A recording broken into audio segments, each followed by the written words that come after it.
Hello, I'm Michelle Cox, the Mindset Coach, and welcome to episode 6, Saving Your Relationships, Welcoming Uncomfortable Feedback.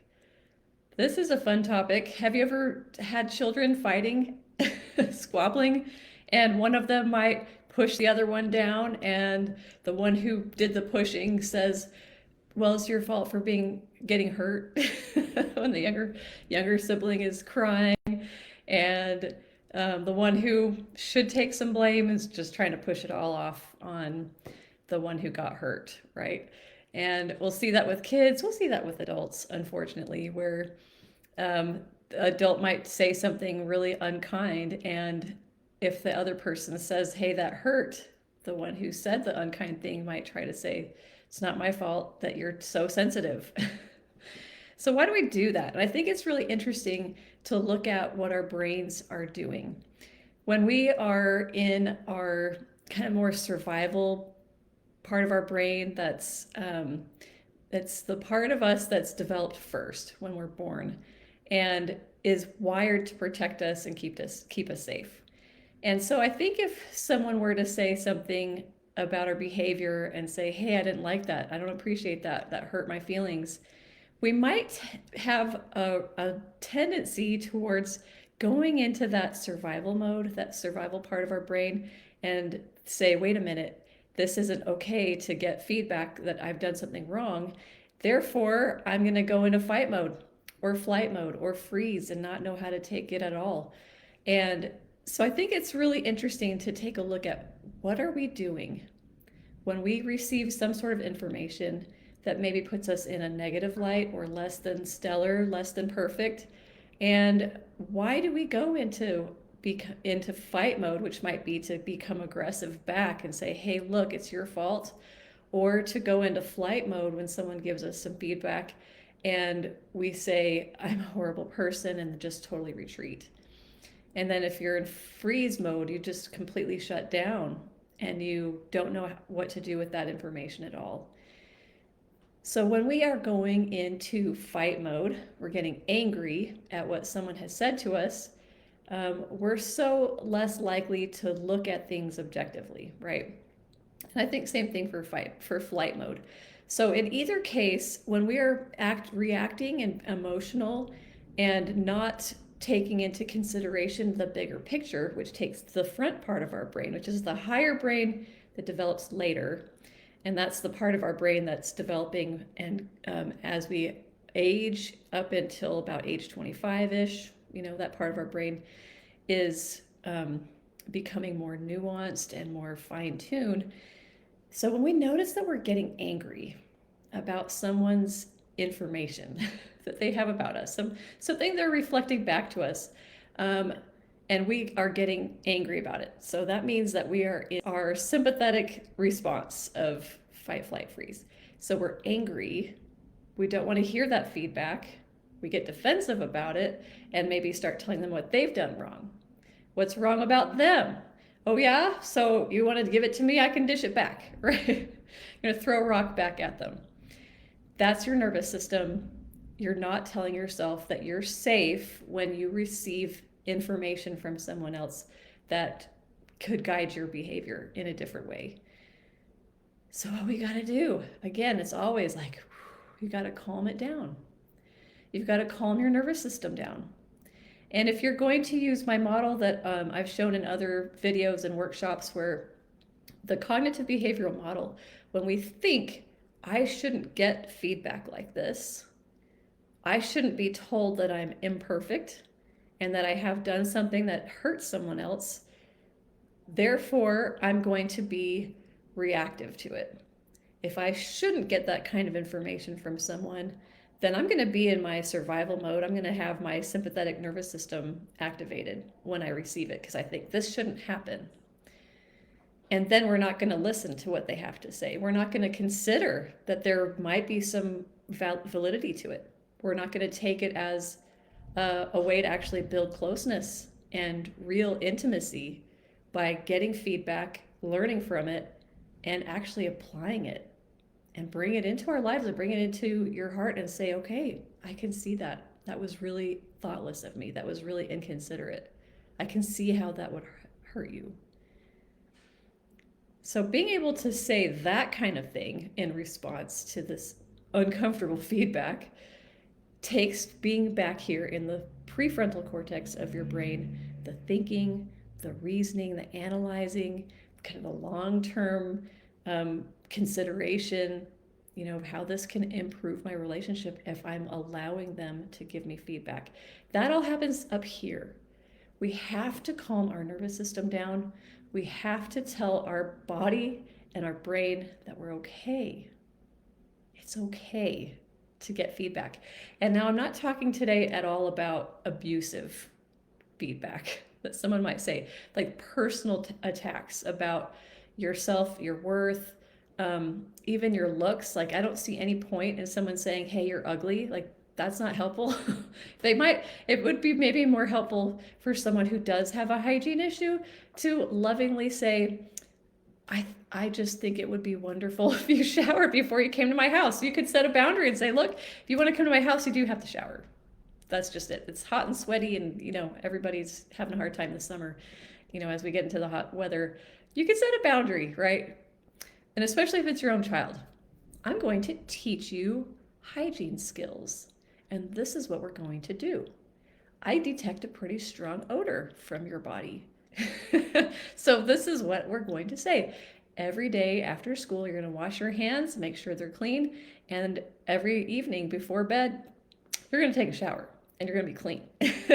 And or laundry needs to be done. You need clean socks every day. That's something we do as parents. We can teach that to our child. And so there's a process of learning and teaching that happens with feedback. So like I was saying, I'm not at all endorsing someone making really personal, harmful things like you're worthless and how could you be so dumb? Like, that's not helpful at all. What I'm talking about is feedback that we might get from a spouse, a sibling, a child who's expressing really an unmet need that they have as well. And then you can take that in as, wow, this is the roadmap to being closer with this person. If my child's going to say, Mom, you never pay attention to me, you're always on your phone. And that's exaggeration. I'm not always on my phone. Some days I am on my phone more than I want to be and should. I'll take that for sure and say, you are right. When you come home, I need to put this aside. Or I might say something like, I actually do need to look this recipe up right now because I'm making this meal. Or do you want to help me? I need to shop for groceries. Do you want to help me to do that? And invite them into it. But if I take it as just a bald-faced lie, there's nothing true about it, there's no possible way that she's feeling neglected, and I go into fight mode, then I'm not willing to change. I'm not willing to see where I could improve. And I could set better limits for myself. And I could put the phone down and spend more one-on-one time with her.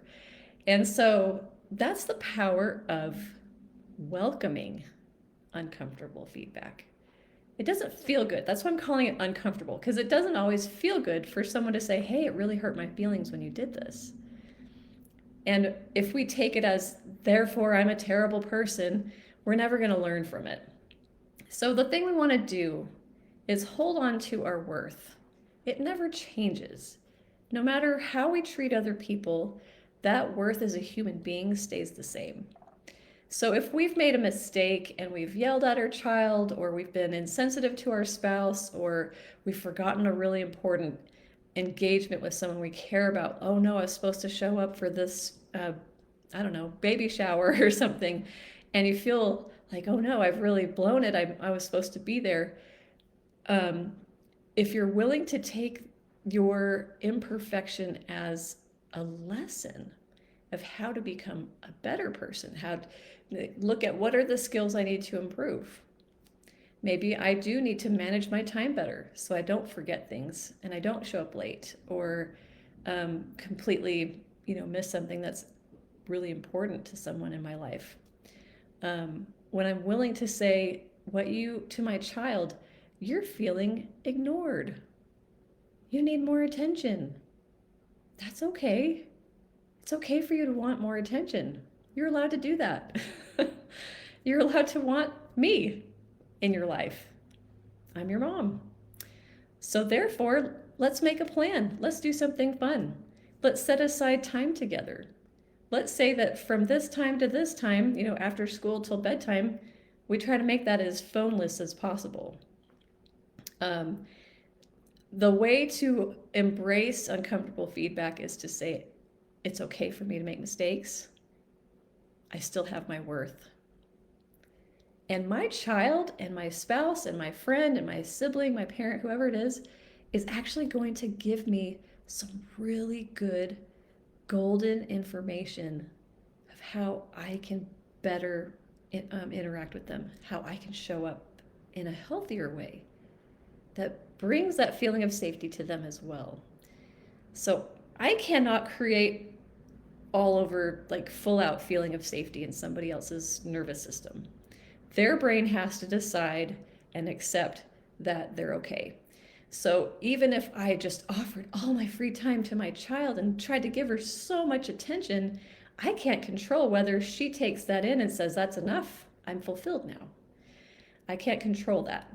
We can't control other people's emotions. We can't control their thoughts. We can't control their nervous system state. They can be upset, and we just tried so hard not to do anything to upset them, and they got upset anyway. That's their nervous system. But what I do want to talk about and really focus on today is that there is going to be some truth. There's going to be nuggets of information in whatever feedback we're getting from our loved one that we can sort through and pull it apart and open it up and see what they need. And depending on the relationship is how well we can fulfill that, right? And how much we can provide. But at any time when someone has something to offer us that might cause some discomfort, because in our primal state, we just want everything to be easy.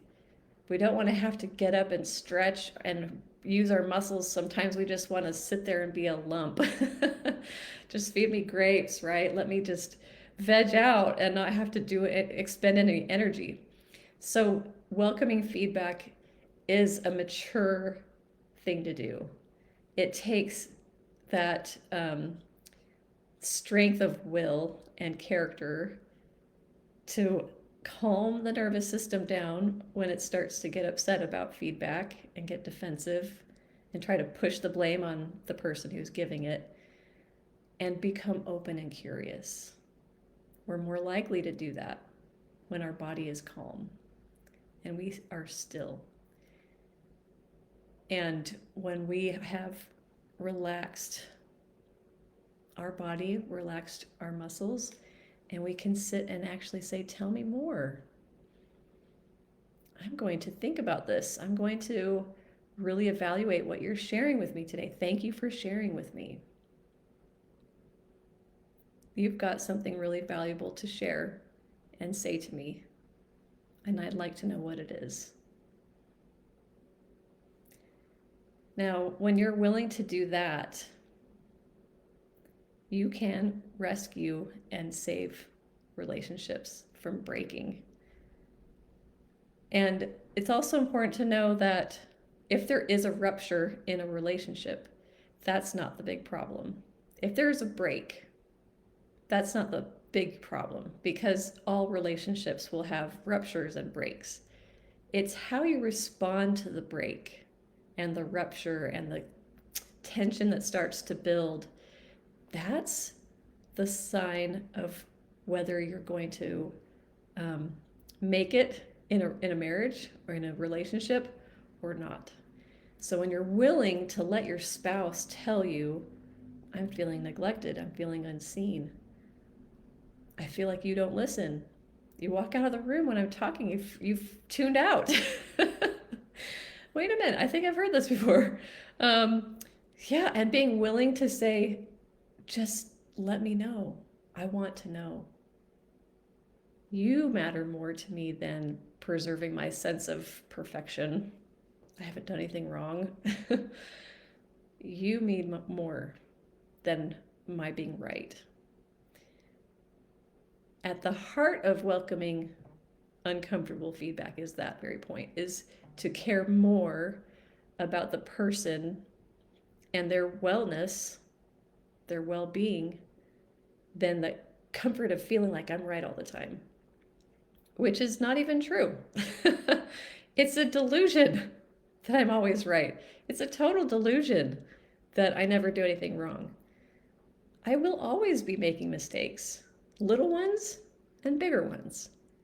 And so when I am willing to say, tell me what is on your mind, I want to hear it, even if it's really painful and really uncomfortable, because I care about you and I care about our relationship so much that now in my head I have put meaning on feedback, and I've taken away the shame that I've done something wrong, I'm a bad person, and I'm putting it in the context of I can learn, I can grow, I make mistakes, and it's okay. You make mistakes, and that's okay. We're going to work this out. We're going to figure it out together. So I've got my cat meowing at me now. She wants to go outside. I think I should just ignore her, but then she'll just keep on meowing. She's looking mad, like really angsty at me. So my cat is giving me some feedback. She's saying, I have been lazy all day laying around in the house, and now I want to go outside in a thunderstorm. um, Anyhow, but I think that that's the thing I want to offer you today. First, you have to shift your thinking about feedback. It's okay to get feedback. And again, I'm not saying it's okay to be abused. I'm not saying that. But when in just like a normal relationship where there is a break, there's like conflict, there's some tension, it's okay. And allow that and invite that person to share with you what is causing that discomfort in them, in their nervous system, and take it as an opportunity to better understand them and know them better. And then also see how your relationship will be so much stronger by knowing a better way to respond to them and to hear them out and make adjustments and then bring yourself into better alignment. It's so worth it. And I know how that feels in times when there's conflict and there's uncertainty and there's kind of this quiet building of tension, and then finally you can talk about it, and being willing to just listen is so worth it. Allow them to just get it out, and then let's sort through it. Let's sort through all this feedback and see what's really going on. And where have I been just out of touch? Because I am sometimes. I'm a human being. We're all human beings. We're not going to be perfect. And that uncomfortable feedback becomes less uncomfortable, and you become more open and desiring of feedback.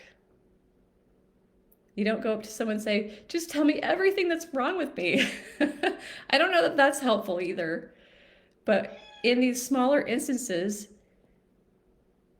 take that one moment. Let's work on one thing at a time. Okay, yesterday when I said this, or when I didn't pay attention well, or I forgot this and I was supposed to do that, and okay, let's look at that one thing and let's see the skill that I need to work on that's underneath that. It's just skills. A lot of times, right? I can't think of anything that would be feedback that wouldn't have a skill attached to it. Communication is a skill. Listening is a skill. Really being able to read someone is a skill. Managing your time to be able to remember things and have things done when they should be, that's a skill. We're learning skills. So that feedback you get from someone can help you to see what skill you need to work on. And then when you're calm about it and you don't attach, a lot of anger or anxiety or depression with it, but just stay open with it.